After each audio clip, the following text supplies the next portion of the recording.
code again for 5 months from now. Let's make it permanent. The House and the Biden administration should support this effort. Lives are at stake. It's important that we continue to focus in this body, as we have, on the demand side of this equation. Prevention, treatment, longer-term recovery for fentanyl and for other substances. But it's also important that we not allow these substances to come on the streets at lower and lower costs and greater volumes. That is what would happen if we do not move as a Congress to ensure that these fentanyl copycats and fentanyl itself remains illicit drugs as they are.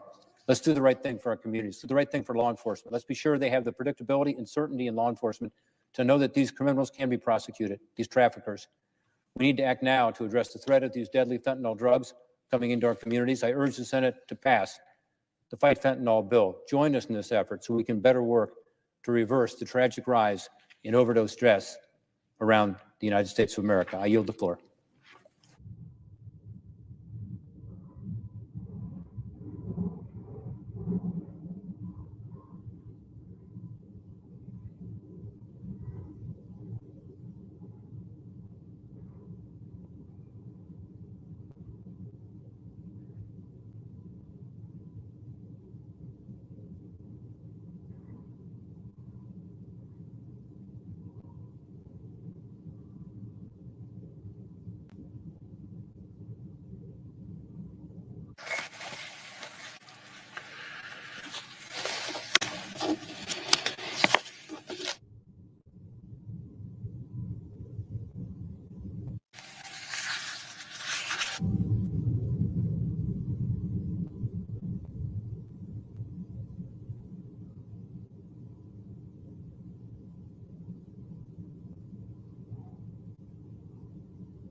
President.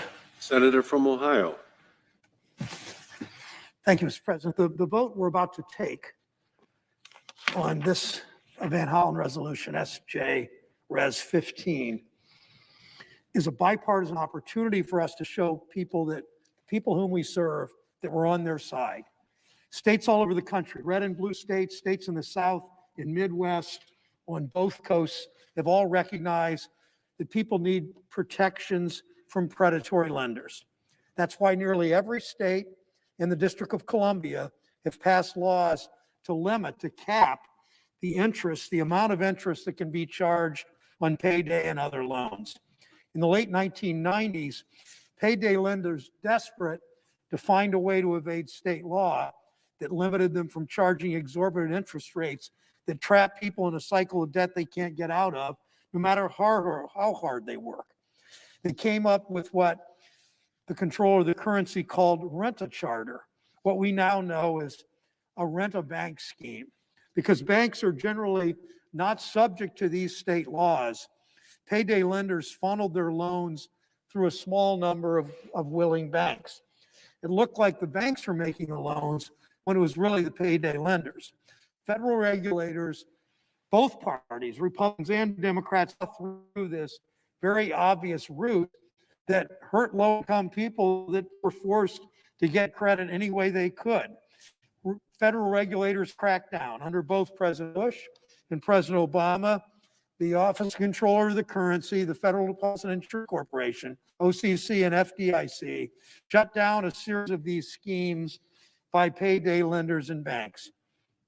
States from across the country also stepped in to protect their residents. Georgia, West Virginia, my state of Ohio, Pennsylvania, New York, Maryland, Montana, South Dakota, Colorado, Illinois, Virginia, Nebraska, all passed new laws and regulations to either stop these schemes or to cap interest rates on payday loans at 36%. Still a very, very high number that most of us never pay, but people that can only get credit that way end up paying it, unfortunately. Still a high number that obviously will make any company making these loans plenty of money. Several other states, including California and Ohio, also passed laws to limit the interest that can be charged on consumer loans. These new laws passed with overwhelming bipartisan support. Now get this, more than 75% of voters in Nebraska and South Dakota supported the ballot initiatives to cap interest rates on payday loans. So 3/4 of the voters going to the polls in a popular vote wanted to cap interest rates on payday loans in those two states. In recent years, new financial technology companies emerged that partner with banks to offer responsible small dollar loans at more affordable rates. But we also have a separate group of online payday lenders resurrecting the same old rent-a-bank scheme to offer abusive high-interest loans. They're not even attempting to hide it, Mr. President. One online lender told its investors it would get around California's new law by making loans through this. These were their words, this lender.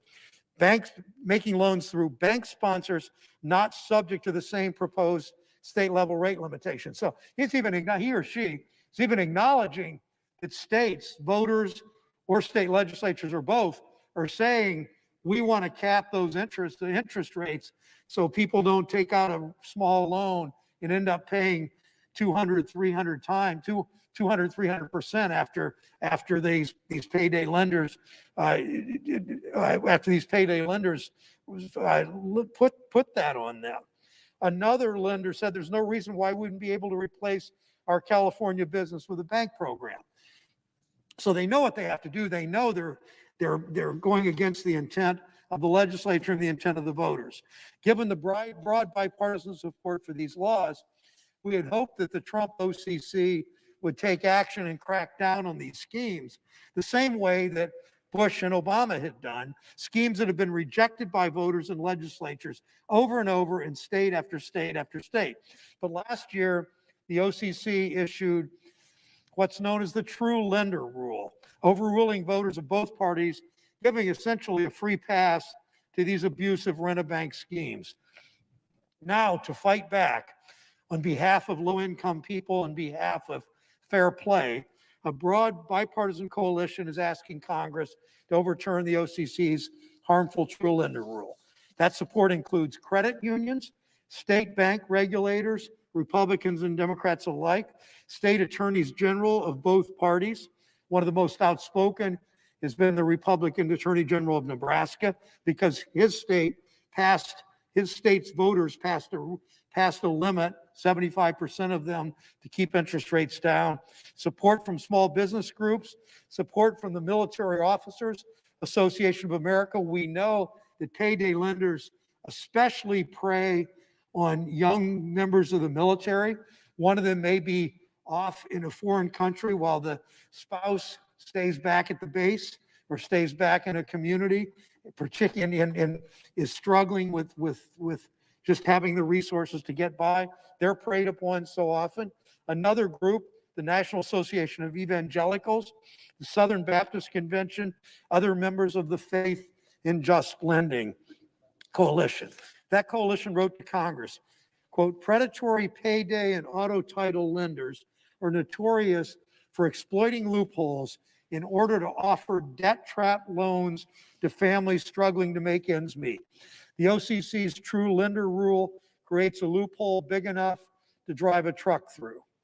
That came from this coalition. Coalition, again, attorneys general, military officers, National Association of Evangelicals, Southern Baptist Convention.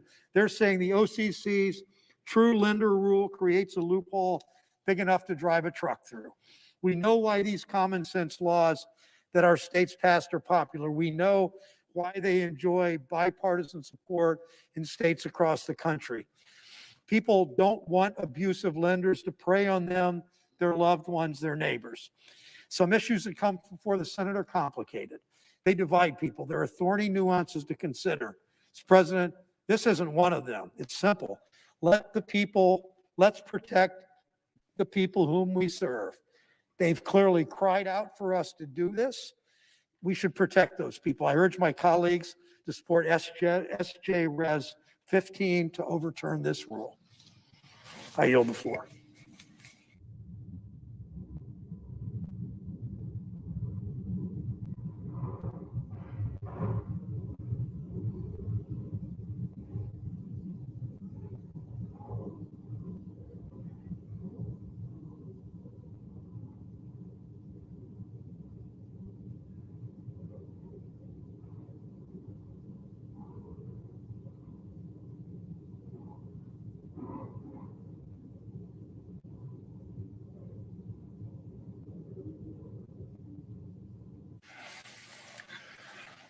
Mr. President, The Majority Leader. first let me thank our chair of the Banking Committee and somebody who has fought against the abuses in the financial services industry throughout his career, Senator Brown. Let me also thank Senator Van Hollen, who again has been one of those leaders and doing great things to help people who are often taken advantage of. Now, for millions of working Americans, Mr. President, one of the most dangerous things that can happen is falling victim to predatory lenders. Unscrupulous actors have always promised quick cash or credit to people with unexpected expenses or financial difficulties, only to trap them with crippling interest rates that can erase a person's life savings or even claim their homes. They're in trouble, they reach out for the lifeline, and the lifeline's a trap. Often they're trapped for years and even some for their whole lives. And that's why more than 40 states have passed laws that prohibit this behavior and place limits on interest rates made by non-banking lenders. Runs the gamut from liberal California to conservative Texas. Inexplicably, the Trump administration decided to give these predatory lenders a massive loophole to circumvent state law and once again prey on low-income Americans. Under the Trump administration's rule, so long as payday lenders found a bank to provide the cash up front and attach their name to the transaction, interest rates in the triple digits were suddenly okay, even if the state explicitly banned it. This is despicable. It's so typical of the Trump administration, not caring about average folks at all and just listening to the special interests. It had devastating consequences for working families and for small businesses. In New York, the owner of a Southern food restaurant in Harlem took out a $67,000 loan from a fraudulent lender to make renovations to their restaurant. They fell behind on payments and tried to work with their lender when COVID hit and realized that their loan had an APR of 268%. Rather than work towards a solution, the lender went to the bank to try and foreclose on their property in which they had put blood and sweat and tears, saying the Trump rule gave them the grounds to do so. It mattered little that New York State law had a 268% interest rate as blatantly illegal. So today's vote is simple. It would revoke the Trump administration's so-called true lender rule that permits predatory lenders to exploit small businesses and working Americans. In the middle of a pandemic, the last thing we should be doing is perpetrating a rule that makes it easier for payday lenders to scam working people and business owners. With today's vote, the Senate stands up for working families and small businesses all across the country by repealing this terrible, essentially Scrooge-like rule pushed by former President Trump and his allies. And one final point. For those out there who say elections don't make a difference, just look at this. Here was a rule protecting people. States protected people. The Trump administration comes in and rips away those protections, leaving so many people bare and defenseless because they're desperate. They need the money. Elections occur, a new Democratic president, a Democratic Senate, and this horrible, horrible rule changed by the Trump administration is undone. And we go back to giving some help and protection to working families and small business people. This story could be repeated not just with CRAs, but up and down the line, up and down the line. Elections do make a difference, and today's vote shows one of many examples. I yield the floor and ask for the... Ask consent that the remaining time be yielded back. I ask consent that the remaining time be yielded back. Is there objection? Without objection. I ask for the yeas and nays. No. The clerk will read the title of the joint resolution for the third time. The clerk will read the title of the joint resolution for the third time. Calendar number 57, SJ Res 15, joint resolution providing for congressional disapproval under Chapter 8 of Title 5, United States Code, and so forth. The question is on passage of the joint He's resolution. here. I ask for the yeas and nays. Is there a sufficient second? There appears to be. The clerk will call the roll. Ms. Baldwin, Mr. Barrasso, Mr. Bennett, Mrs. Blackburn, Mr. Blumenthal, Mr. Blunt, Mr. Booker, Mr. Bozeman, Mr. Braun, Mr. Brown,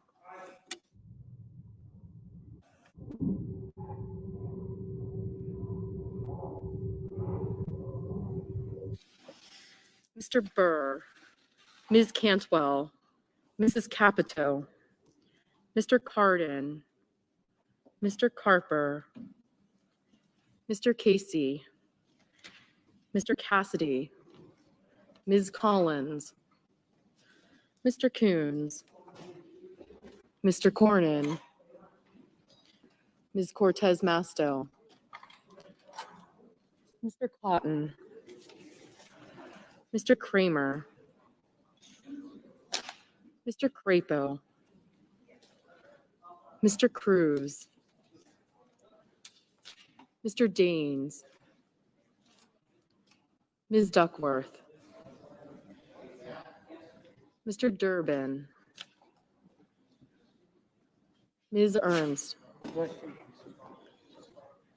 Mrs. Feinstein, Mrs. Fisher,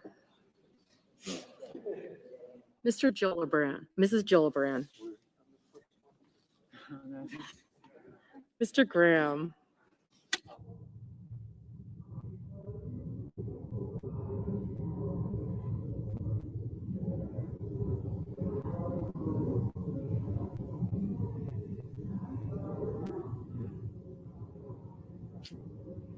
Mr. Graham, Mr. Grassley, Mr. Haggerty, Ms. Hassan, Mr. Hawley, Mr. Heinrich, Mr. Hickenlooper, Ms. Hirono, Mr. Hoban, Mrs. Hyde-Smith, Mr. Inhofe, Mr. Johnson, Mr. Kane, Mr. Kelly, Mr. Kennedy, Mr. King,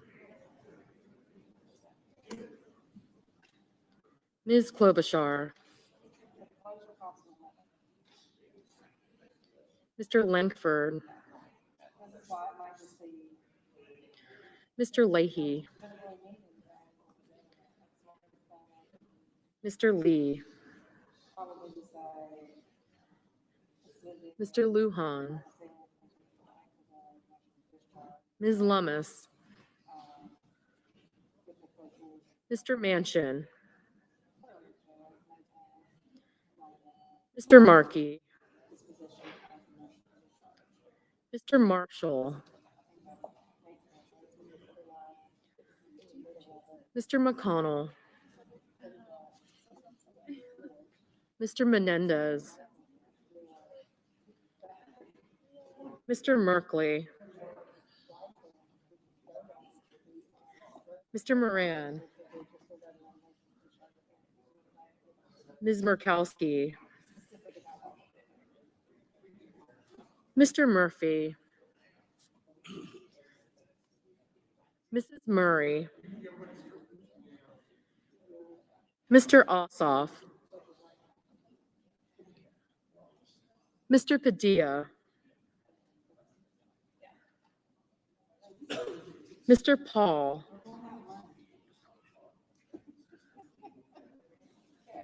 Mr. Peters, Mr. Portman, Mr. Reed, Mr. Risch, Mr. Romney, Ms. Rosen,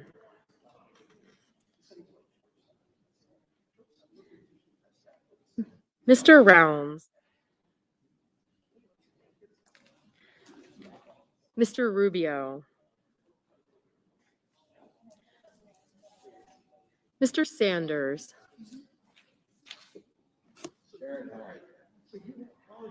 Mr. Sass,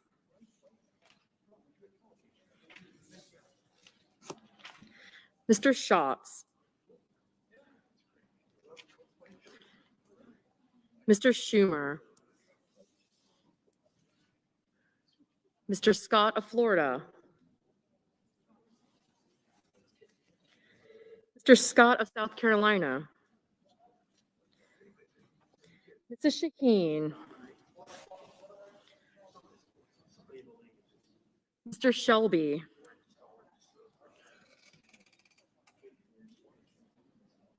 Ms. Cinema,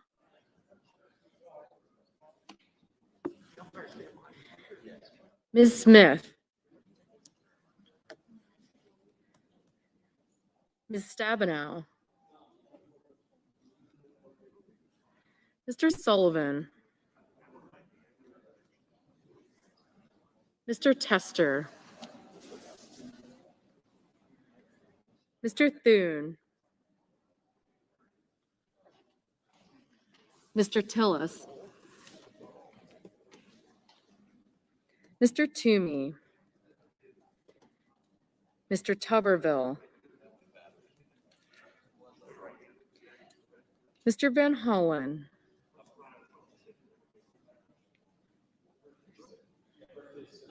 Mr. Warner, Mr. Warnock, Ms. Warren, Mr. Whitehouse, Mr. Wicker,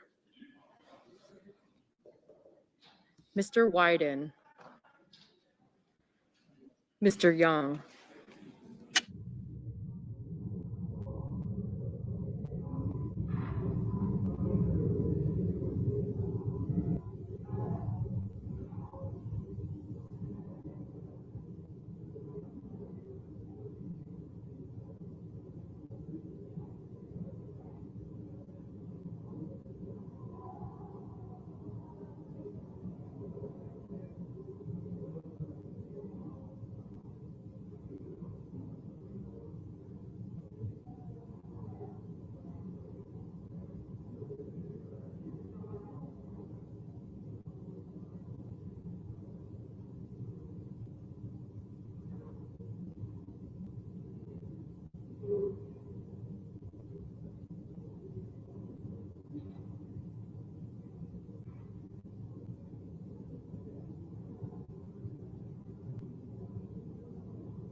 Senators voting in the affirmative: Bennett, Brown, Cardin, Casey,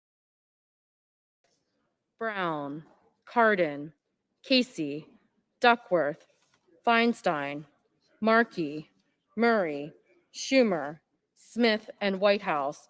Senators voting in the negative: Mr. Schatz, aye. Senators voting in the negative: Blackburn, Burr, Capito, Grassley, Hawley, Inhofe, Toomey, and Tuberville.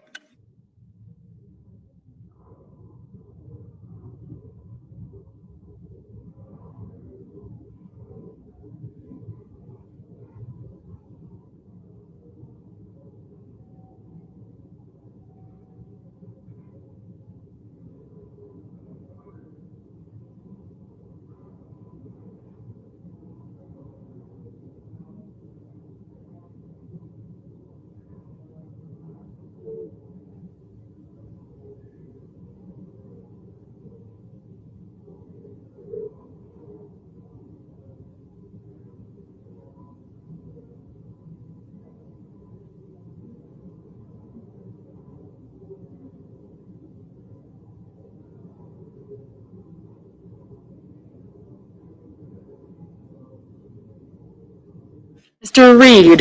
Reed, aye.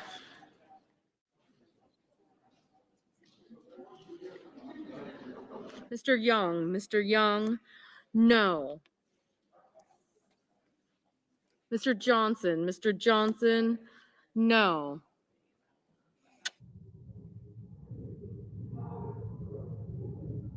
Mr. Padilla, aye. Mr. Carper, aye. Mrs. Fisher, no. Mr. Kane, aye.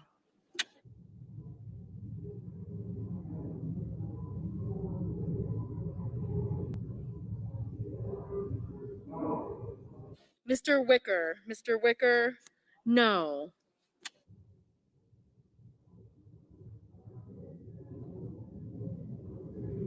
Mr. Tester, aye.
Mr. Wyden, aye.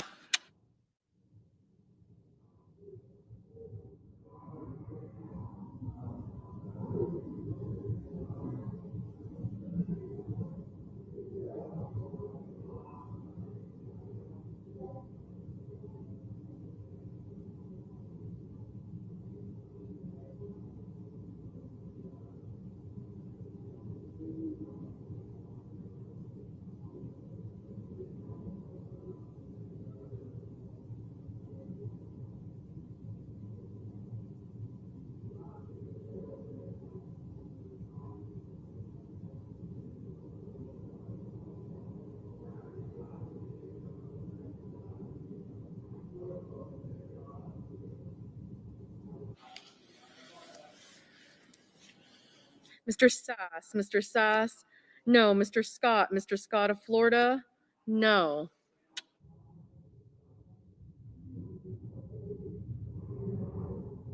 Mr. Durbin, aye.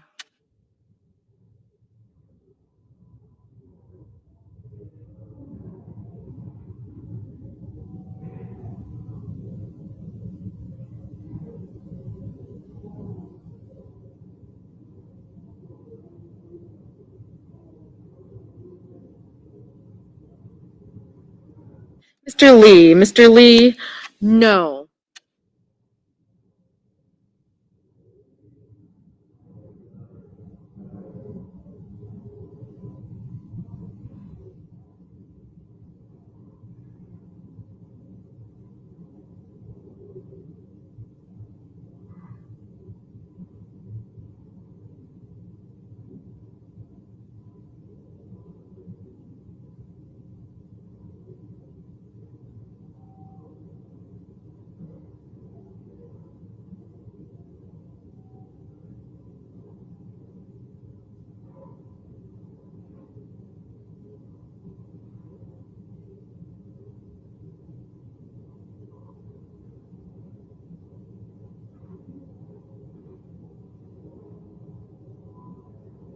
Mr. Bozeman, no.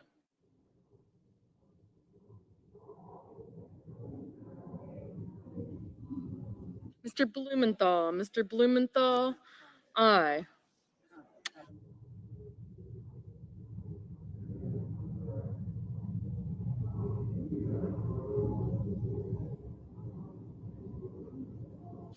Mr. Daines, no.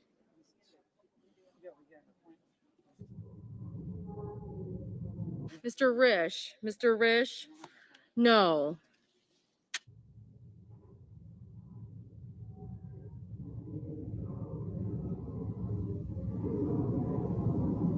Ms. Lummis, aye. Ms. Baldwin, aye.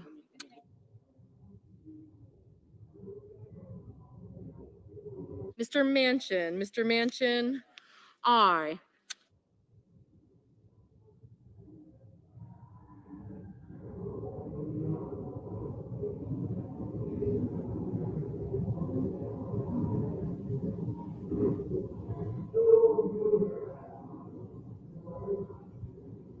Mr. Crapo, no.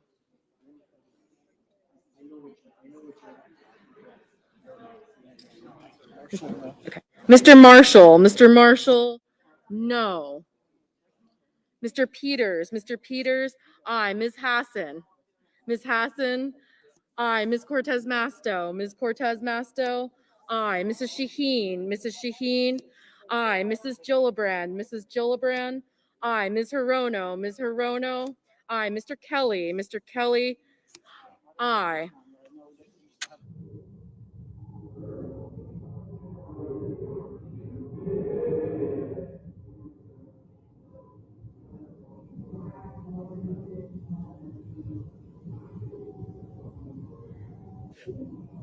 Mrs. Hyde Smith, no.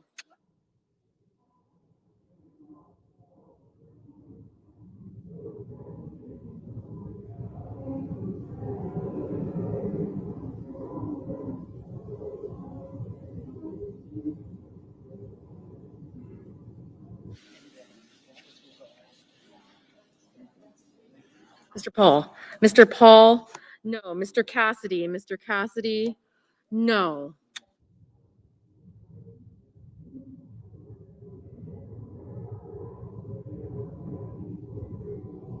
Mr. Hickenlooper, aye.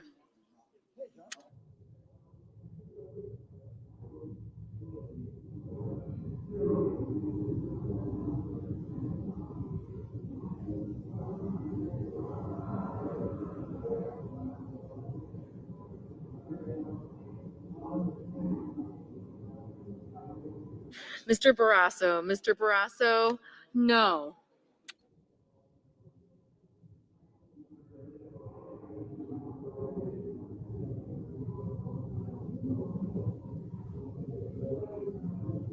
Mr. Warner, aye.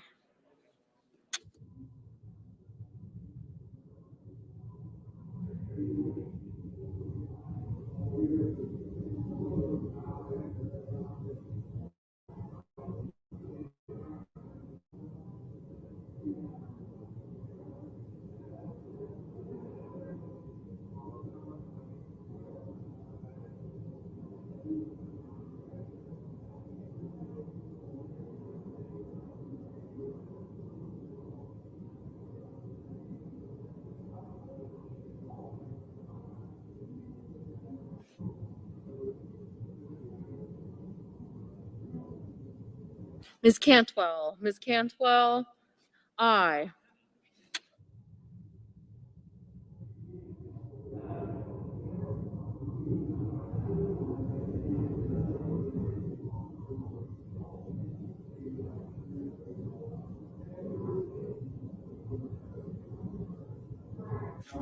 Mr. Moran, no.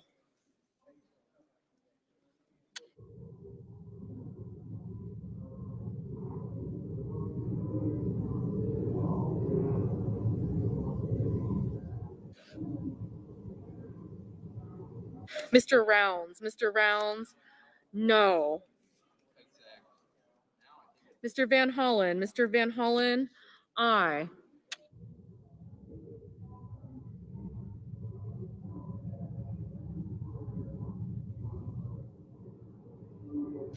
Mr. Murphy, aye. Ms. Rosen, aye.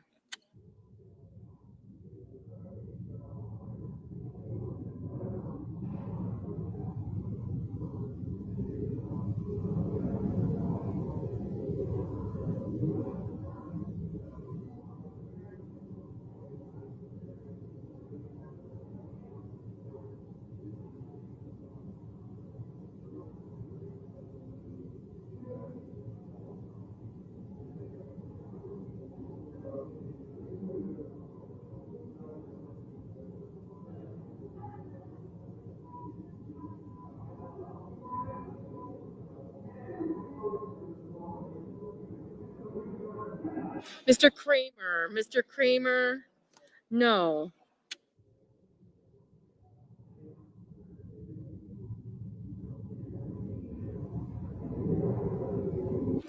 Mr. Portman, no. Mr. Haggerty, no.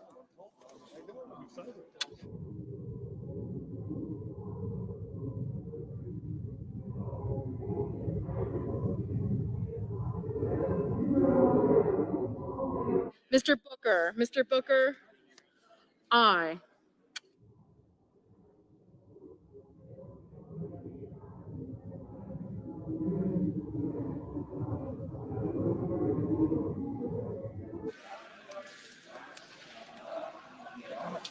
Mr.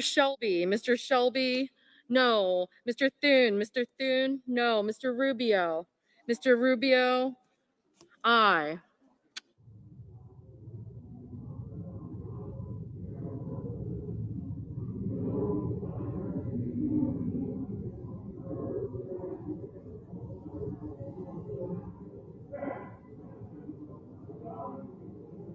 Mr. Leahy, aye.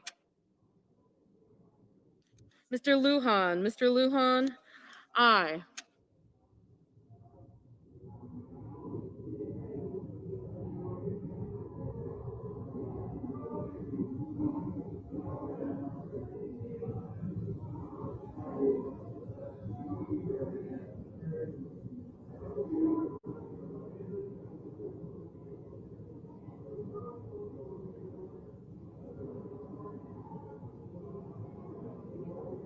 Ms. Ernst, no.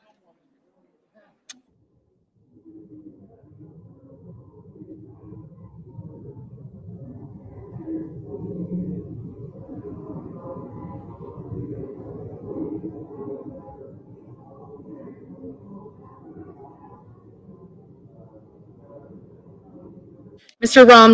Romney, no.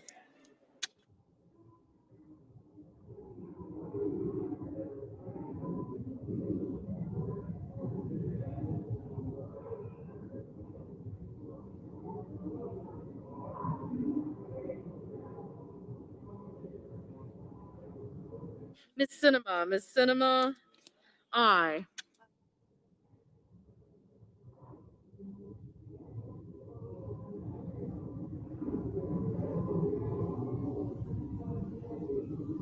Mr. Braun, no.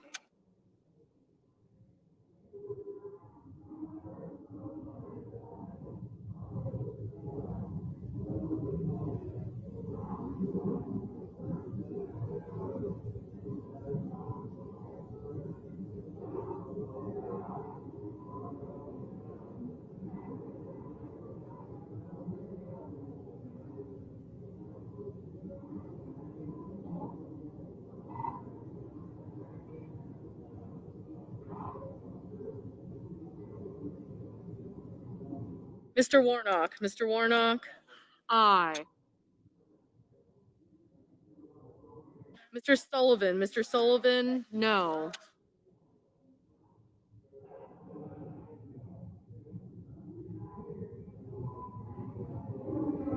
Mr. Kennedy, no.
Mr. Scott of South Carolina, no.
Mr. Sanders, aye.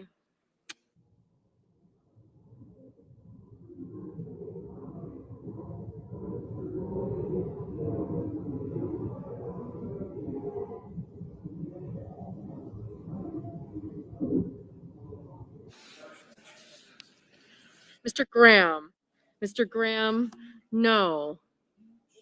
Mr. Langford, no.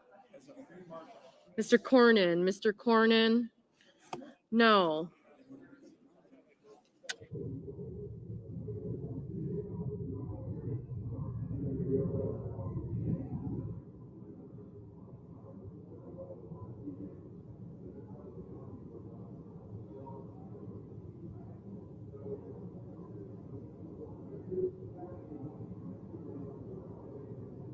Ms. Murkowski, no.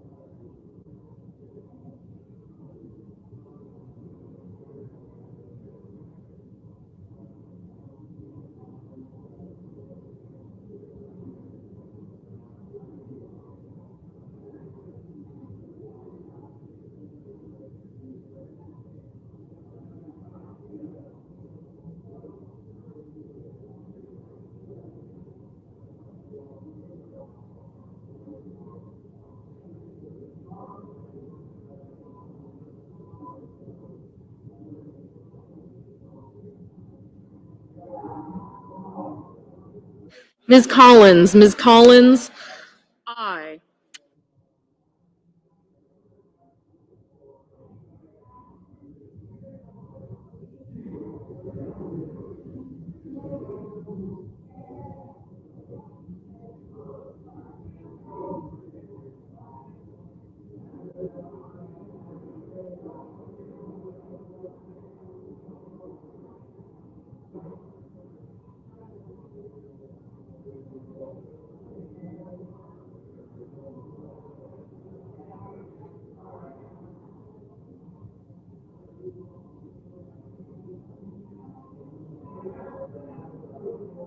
Ms. Stabenow, aye.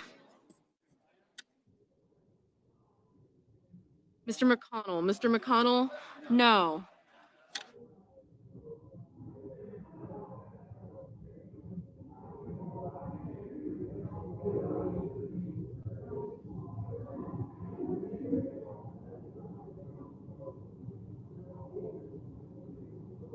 Mr. Tillis, no.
Mr. Blunt, no.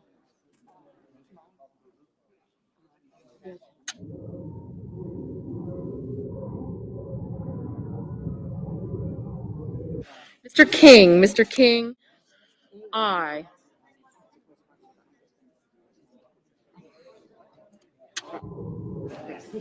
Ms. Klobuchar, aye. Mr. Ossoff, aye. Mr. Hoven, No.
Mr. Merkley, aye.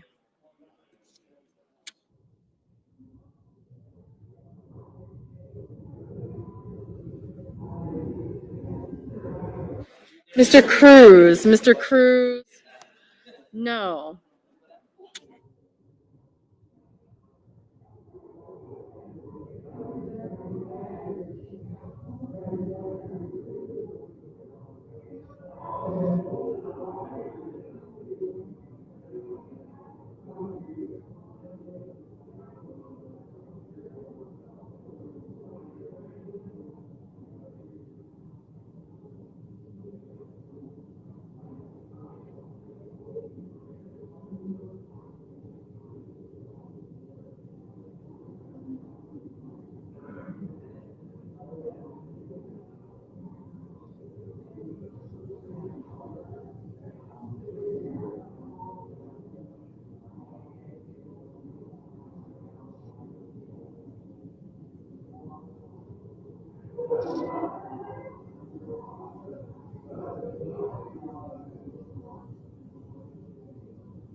Mr. Coons, aye.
Mr. Menendez, aye. Ms. Warren, aye.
Mr.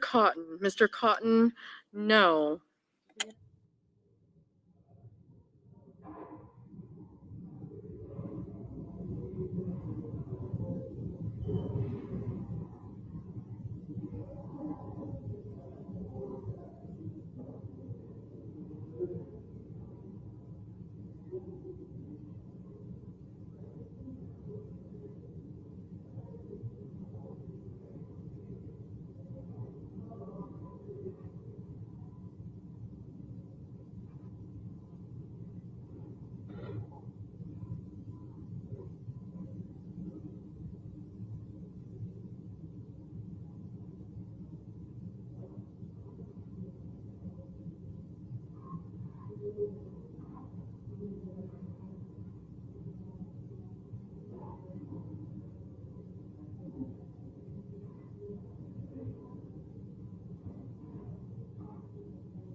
Everybody's voted, so you can just.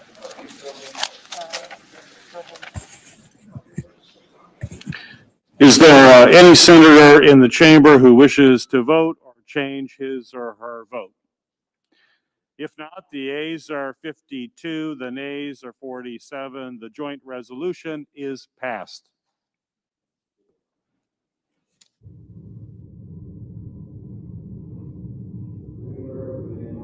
From Ohio for the excellent, not only moving this forward, but vote counting that he did, which worked with a little bit of margin of error.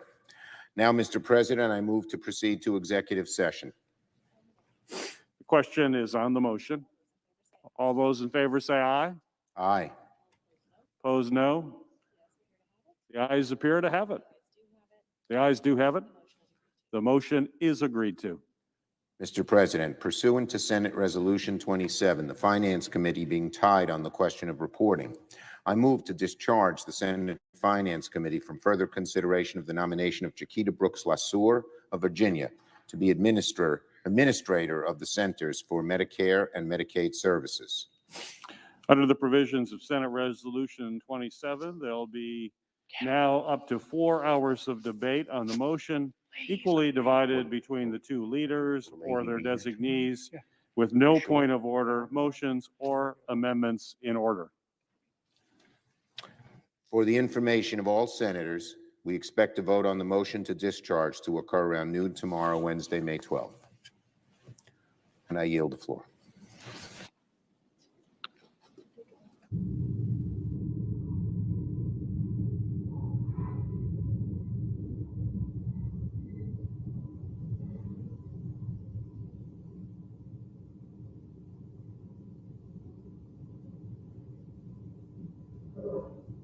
The senator from Ohio is recognized.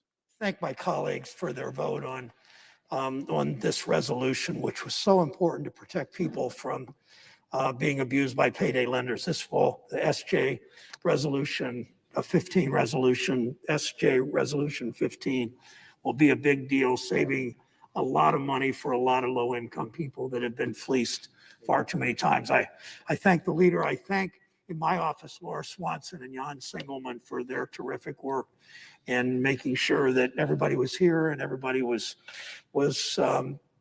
this issue so well and how important that was for our state and for our country. So I thank them. Mr. President, I ask that the following remarks be inserted in a different place in the record. Without objection. Thank you, Mr. President. Each year during Police Week, we honor the law enforcement officers who made the ultimate sacrifice in service to their communities. This year, we had the names of 4 Ohioans to the National Law Enforcement Memorial who laid down their lives last year. Corporal Adam McMillan of Hamilton County Sheriff's Office, Detective James Michael Skiernovitz of Cleveland, Patrolman Anthony Hussein Dia of Toledo, and Officer Kaya Grant of Springdale. Sadly, we already know of 2 names that will be added to the memorial next year. Officer Brandon Stalker of the Toledo Police Department, Officer Jason Legore, who worked for the Ohio Department of Natural Resources. Each one of these losses is a tragedy for a family, for a community, and for their fellow officers. Ms. Grant's mother, I know, and I know talking to her how tragic this is for her family, and for the families of all of these officers who gave their lives in service to others. Over the past year, we've had many reminders of the work that must be done to reform and reimagine public safety, to rebuild trust between law enforcement and communities. These Ohioans' lives are a reminder of the ideals we should strive for, officers who are true public servants in the best sense of the word, people who gave themselves to their communities, and these Ohioans gave so much. Officer Dia was the father of 2 young sons. He had married his high school sweetheart. In a letter he wrote to his family during Ramadan, the devout Muslim wrote, "Every day I put on the uniform, it's with the intention to protect the innocent and the weak in my community." The imam who spoke at his memorial service said, "When you think of Islam, think of this man who gave his life on the 4th of July to defend the values of the United States." Detective James Skiernovitz spent serving my city in Cleveland. He served in neighborhood policing districts. In 2013, he joined the Gang Impact Unit, working to reduce violence in Cleveland. He was a devoted father. He played softball for many years, traveling to tournaments with the Steel City Enforcers. Corporal Adam McMillan spent 19 years serving the public at the Sheriff's Office in Hamilton County, Cincinnati. So many in his community spoke about his kindness. His pastor said at the memorial service, he was the kind of guy who asked the person in the drive-through window how their day was going. And his generous spirit will live on. Captain McMillan was an organ donor, and his loss is giving new life to someone else. Kai Grant was in the Reserve Officer Training Corps in college. After graduating and working with at-risk kids in Cincinnati, she joined the Springdale Police Department. Her coworker said, instead of going into the military and then going into politics, like many do, she wanted to serve the community. Another colleague related a story when she saved a woman's life. The department got a call about a person considering taking her own life, and they searched and searched but found no one. They were close to giving up, but Officer Grant didn't. She found the woman in a parking garage in time to save her life. As part of her dedication to our country, Officer Grant interned for a U.S. Senator while she was in college. That senator's name was Joe Biden. Earlier this year, on his first trip to Ohio as president, Joe Biden met with Officer Grant's mother, Gina Mobley, to thank her for his daughter's service to him, to her country, and to her community. We can't begin to repay the debt we owe Ms. Mobley and all these families. We can work to reform our systems to protect more officers in communities they swear an oath to protect. This week, I'm introducing legislation, Law Enforcement Training for Mental Health Response Act, with Senator Inhofe of Oklahoma. We've seen too many Americans, both officers and those they serve, hurt or killed when law enforcement respond to people in their communities suffering a mental health crisis. This bill would invest in training to help families resolve those situations safely for themselves and for the communities. They'd help officers resolve these situations safely for themselves and for the communities they serve. Law enforcement officers, reformers, advocates all agree we've pushed too many problems onto the criminal justice system, expecting officers to be social workers and crisis responders and family mediators without the proper training to fill those roles. We need to actually invest in mental health and education and other social support. We need to give officers the training and resources they need to help when they're called on to respond to these situations. This police week, let's offer, many of us come to the floor to do this, but let's offer more than empty words. Let's honor the memory of these women and men who laid down their lives in service of their community by getting their fellow officers, by getting their fellow officers the tools and the training they need to do their jobs and to build trust with the communities they've sworn to protect.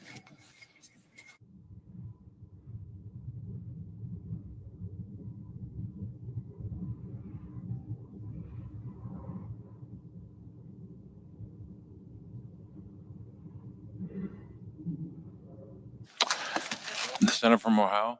Yeah, Mr. President, I ask unanimous consent the Senate proceed to legislative session and be in a period of morning business, with senators permitted to speak thereon for up to 10 minutes each. Without objection.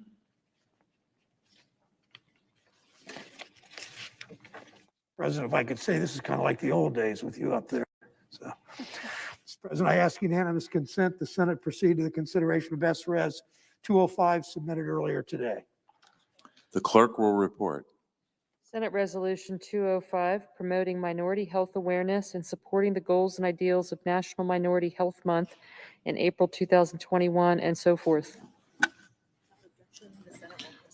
Without objection, the Senate will proceed. Mr. President, I know of no further debate on the measure. Is there further debate? Hearing none. The question is on adoption of the resolution. All those in favor say aye. Aye. All opposed, no. The ayes appear to have it. The ayes do have it.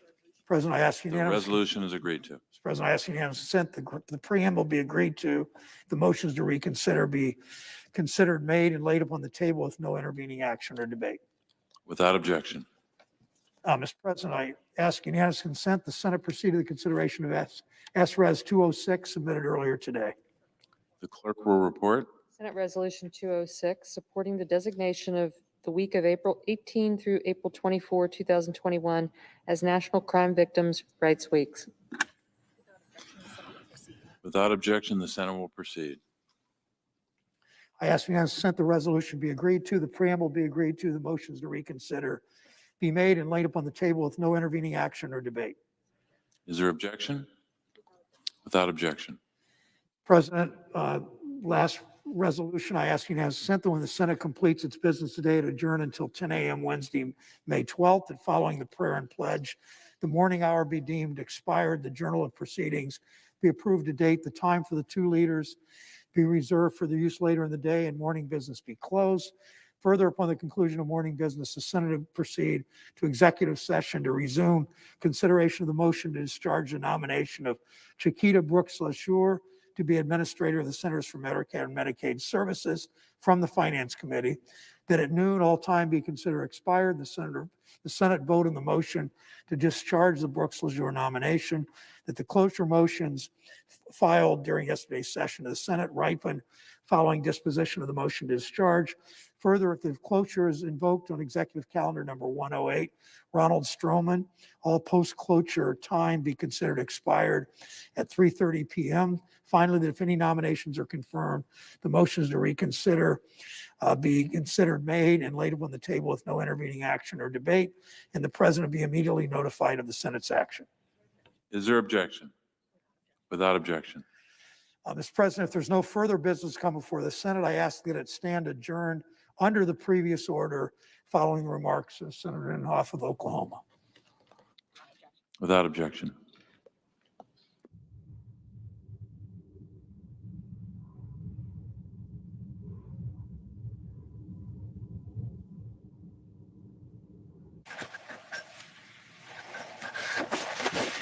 Mr. President. The senator from Oklahoma.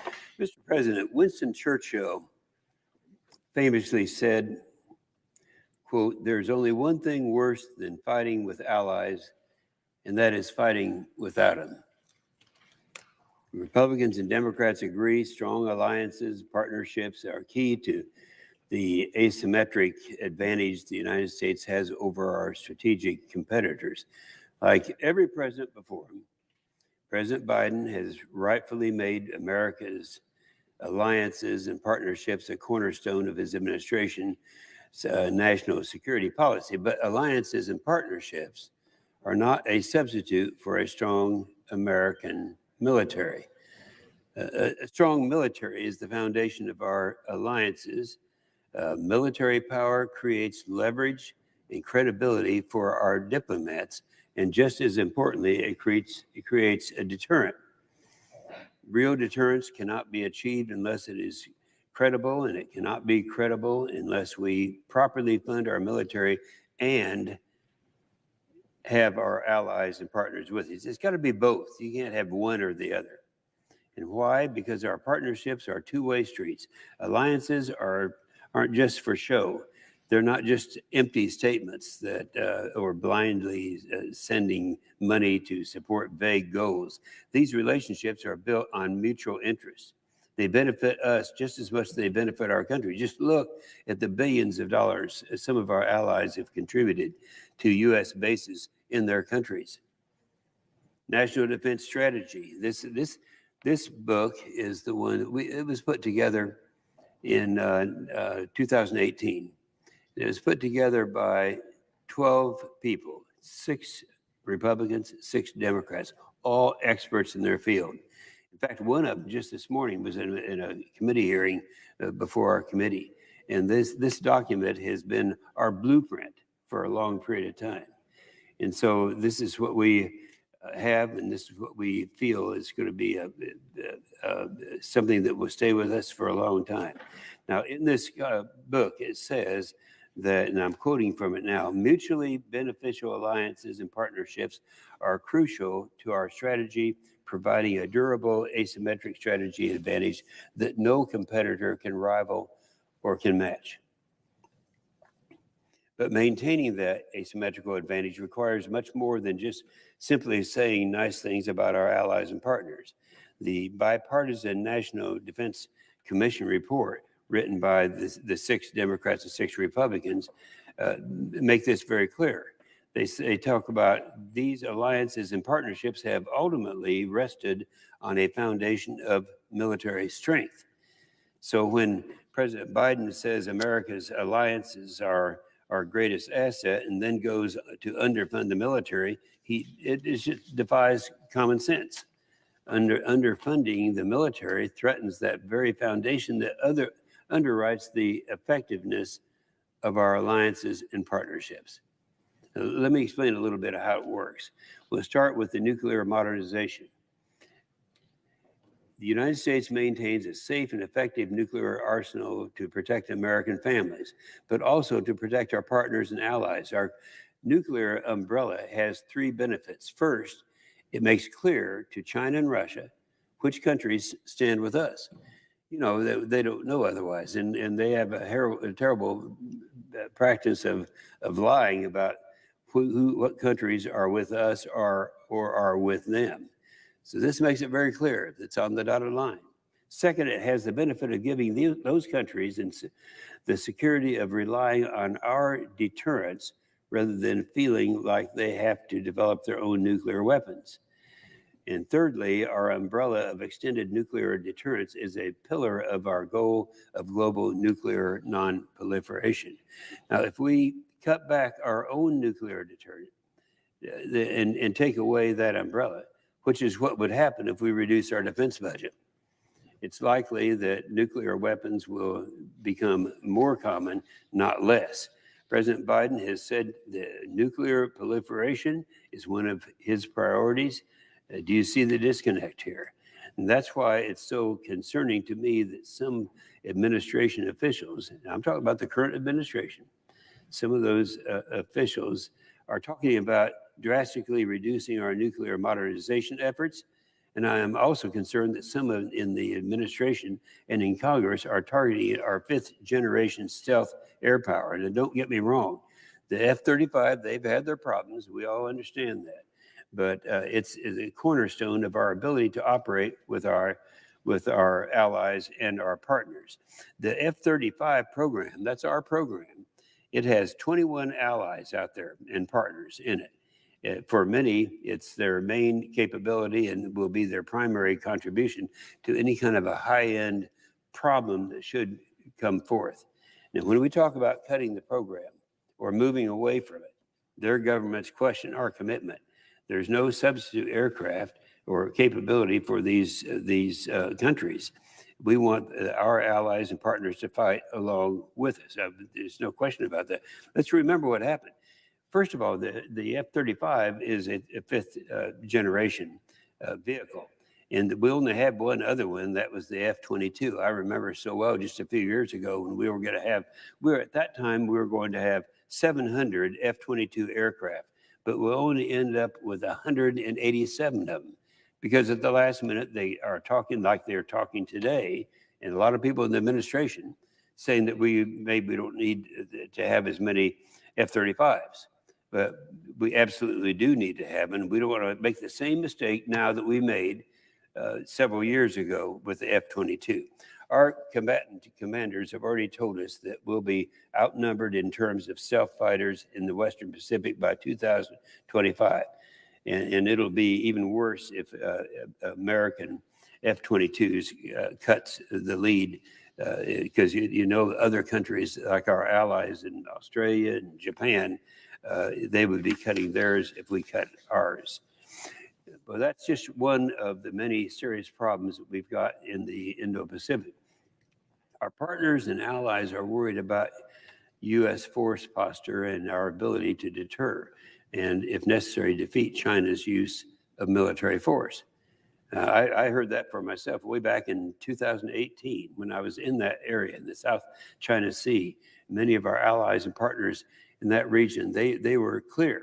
They saw firsthand how China was preparing to swiftly defeat our forces in the Pacific. They were trying to figure out how, if we would be able there for them when that happened, or if they would be needing to start cozying up to China. You know, they're not going to sit around and wait for us to perform. They're going to have to know that we're going to be there for them. And our competition out there in that area is clearly China. We know what they're doing, and we know what their plans are, and we're concerned about it. Unfortunately, our significant investment in the military under President Trump was an encouraging sign to our allies and partners. They're all very proud of us. But after watching the Chinese Communist Party dismantle democracy in Hong Kong and commit genocide on the Uyghurs in Northwest China, Our partners and allies in the Indo-Pacific are now worried that China will try to invade and annex Taiwan. And how many years we've been talking about that? Now they are really concerned about it.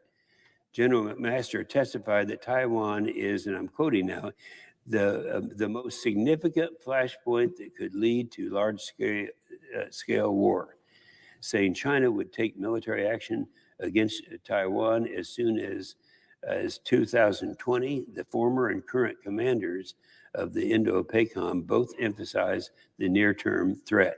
It's a real threat, Mr. President. It's out there. This is a primary reason why the Armed Services Committee, with overwhelmingly bipartisan support, has put in place our Pacific Deterrent Initiative. We call that the PDI. The PDI is intended to bolster our degraded force posture in the Indo-Pacific to counter China's military buildup.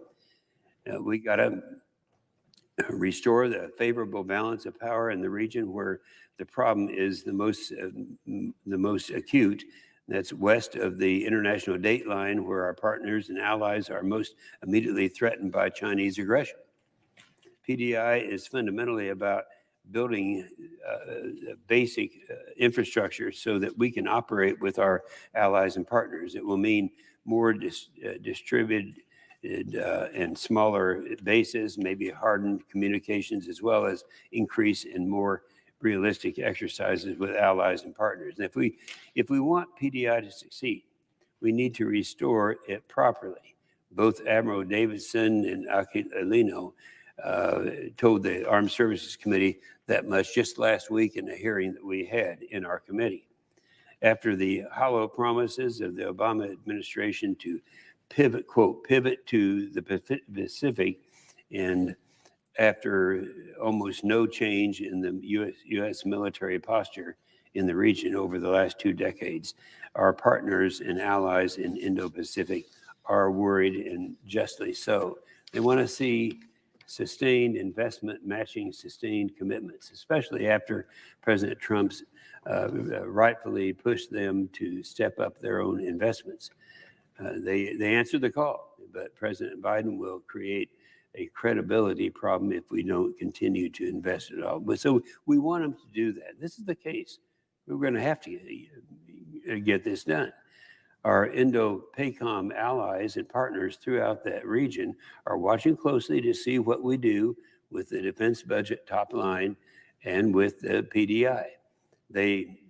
What they see is President Biden's defense budget that does not even keep up with inflation. Now, we're talking about the defense budget that he came out with just a couple of weeks ago, and actually had a reduction when it didn't even meet the inflation at that time, and it didn't come close to what was really recommended by this document that we're supposed to be using. It's a bipartisan document.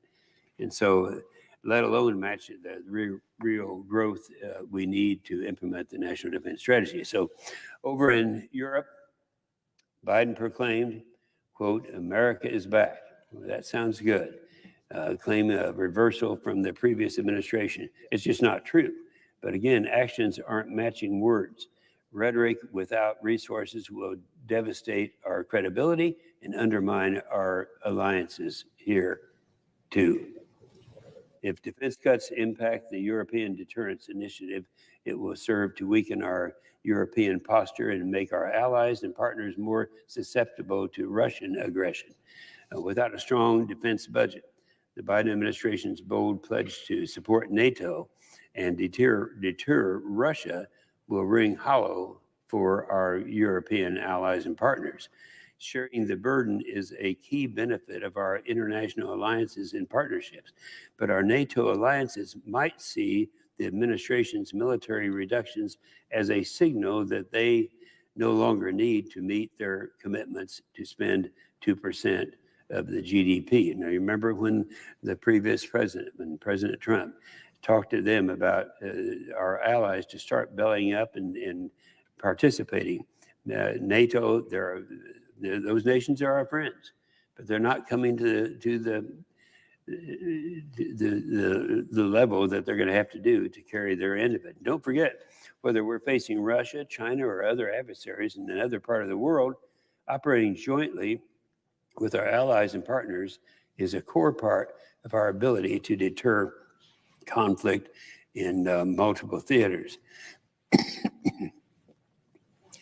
But it requires investment. Take the refueling support we provided for our French allies in Mali. 6 million pounds of fuel to allow the French to take on the critical counterterrorism mission and support their troops on the ground. But it would have cost us billions to do this mission by ourselves. That's why we need the allies. The same goes in for Iraq, Afghanistan, Somalia, Yemen, and elsewhere. A good portion of our defense budget pays for our military to support our allies and partners so that we don't have to send our own troops over there, and our allies can do it for us. And it gives us the insight into those operations. So see what would happen if our military's ability to posture forward and stay ready is choked by inadequate defense funding. Our allies and partners would suffer, not improve. And the U.S. would end up spending more money for less security. And this goes directly against the Biden administration's stated goals, thinking that alliances and partnerships can substitute for U.S. military capability and capacity is wishful thinking. It's illogical, lacks strategy, and will harm our national security. As former Defense Secretary Jim Mattis said, throughout history, we see nations with allies thrive and nations without allies wither. And if we want to win against our strategic competitors, it will take both a strong, fully resourced military as well as strong alliances and partnerships. But let's be clear, one is not an alternative for the other. You got to have both. So it's clear then that we need our allies. So how do we maintain this mutual relationship with robust defense spending, 3 to 5% real growth? That's what it calls for right here. This year, we should have a 3 to 5% increase. And the president's budget has actually come out with a net decrease. And that's why this whole thing is so important. Just this morning, we had a hearing, and we had one of the authors of this book, and I asked them the same question. I said, this was put together back in 2018. Is it still accurate today? And said, yeah, it is. And it doesn't even increase enough to keep up with inflation. So Eric Edelman, now he's one of the co-sponsors of the NDS that we're referring to here. That's been our blueprint for 5 years now. The report said it best in an article this week by Eric Edelman. He said in this article, and I'm quoting now, it remains a fact that allies and adversaries will see the United States commitment to defense as a crucial benchmark for assessing U.S. willingness and ability to succeed at long-term competition with its authoritarian adversaries. He continued, and this is Eric Edelman, quote, a tough declaratory policy without adequate military means to reinforce it is a recipe for disaster, particularly in the Indo-Pacific region. So I would just say this, President Biden walks the walk, but when it comes to supporting our allies, they don't do it. And I and many others know that it is meaningless with a strong defense budget to back it up. And we need a higher top line. We need a higher top line. It's going to have to be somewhere in the range that was put together by the group of the Democrats and Republicans that have outlined what we have to do for America to survive. And so we need a higher top line, and we're going to end up getting a higher top line. And with that, I yield the floor, Mr. President. Senate stands adjourned until 10 a.m. tomorrow. Senate stands adjourned until 10 a.m. tomorrow.